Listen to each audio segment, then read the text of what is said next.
Hey everybody, this is John Matzis with Signature Real Estate Group, and today we're going to talk about financing a little bit.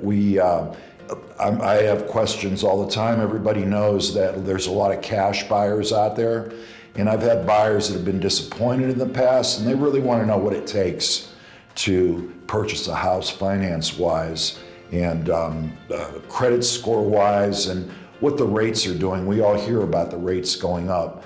And I tell sellers that there's probably not a better time because the interest rates are still reasonable. If they want to sell their house, they're still going to get top dollar. But then again, big question, where am I going to go? How am I going to afford something else? So we're going to chat a little bit about that. But first, I want to introduce my colleague from Prosperity Lending Group, Jason Mavora. Jason, it's good to see you. I know you've been on vacation, you've been running around a little bit, Yes. And you had a little setback. I understand you're a 49ers fan, and you were a little,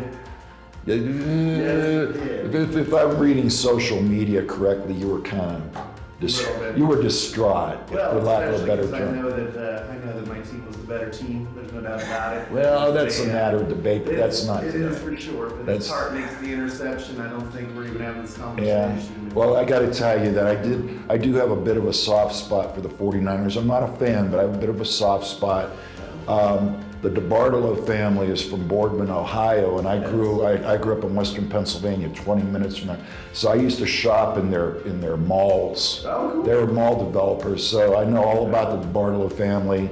And it's kind of ironic the way that gambling is such a big deal in the NFL now, that Eddie was kicked out. I can't even remember what the reason. It had something to do with a racetrack. The riverboat thing. Yeah. Well, he had to, not to go too far off tangent, Yeah. he had to give it to his sister Yeah. while he was dealing with all that stuff. Yeah. And his sister just never gave it back. Never gave it back.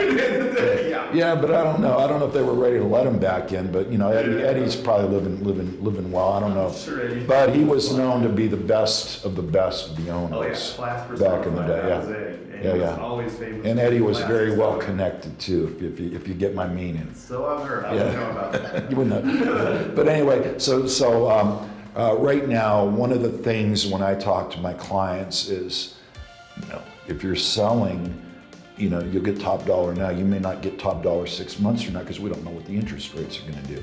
I don't know what they do. I know you don't know for sure, but you have a better background in that than I do. So tell me what's going on. If I have great credit right now and I want to buy a house, ballpark, what kind of a rate can I get right now? You're in the fours now, is really the truth of it. Okay. The MDS website, which is very famous in our world, basically what the MDS website does is it pretty much tells us what our bond network is doing. How the bonds go is how the interest rates go. When COVID hit, what was happening is that the government was buying a lot of bonds, and it actually was a very good decision. It was done to keep our economy afloat when Right. everybody wasn't at work. So Right. our bond market, for lack of exact numbers with me, went from its normal levels, which is around the 99, 100 level, all the way up to your 105s, your 106s. Rates went into the twos, and the thought rates were outstanding. Yeah. Anytime the bond market started to sell off a little bit, the government would immediately start buying those bonds again. Right. Well, what happened in the fourth quarter last year in 2021 is nothing can last forever. You Yes. can't just keep buying bonds and printing money. You have inflation problems. So the federal government decided that they were going to start tapering and then eventually not buy the bonds anymore. And in the beginning of January, what was supposed to happen happened. Government stopped buying the bonds. Bond market came back to the levels around the 99, 100 levels. And rates are basically where they were pre-COVID. Not Okay. that COVID is over, but what I'm saying is basically that the interest rates in the markets are acting like COVID is over, basically. Yes. So what's gone on is the same rates that you were getting in 2019 are what you're getting now. Now we're hoping, Yeah, I was going to say, and those were historically low rates at that time. They very much were. They were We historically- reached- Yeah, we had an unprecedented time. It's We had basically unprecedented free. interest rates. We were getting free money during COVID, They basically. might as well have been. Yeah, And right yeah. now we're basically back to a good time. We're not at record prehistoric times. No. But we're at a good time right now. Yeah. But to further answer your question, do I think they're going to get much higher? A little bit. There's always a market correction. Anytime you start feeling things go down, there's Yeah. a part where you see how far they go down, and eventually they'll reach a floor, Right. and then they'll balance out and then they'll go back up there. But you should expect rates probably by around the summertime to be in your 4.5 to 5% range, which again is still a very good rate. When you mention for selling, you make an excellent point, is that when rates are down, it's easier for a seller's market to get in. That's definitely what we've been in. So if you're thinking about selling, there may not be a better time than right now. There just might not be.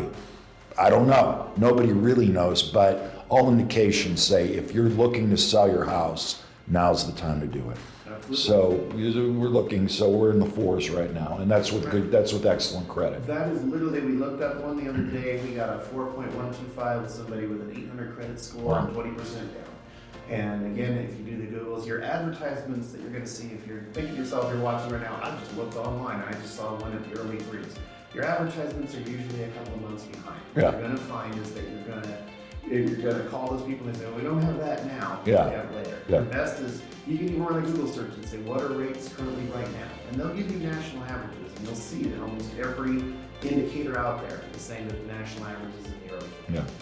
And if you're buying, 4%, low fours is still an excellent interest rate.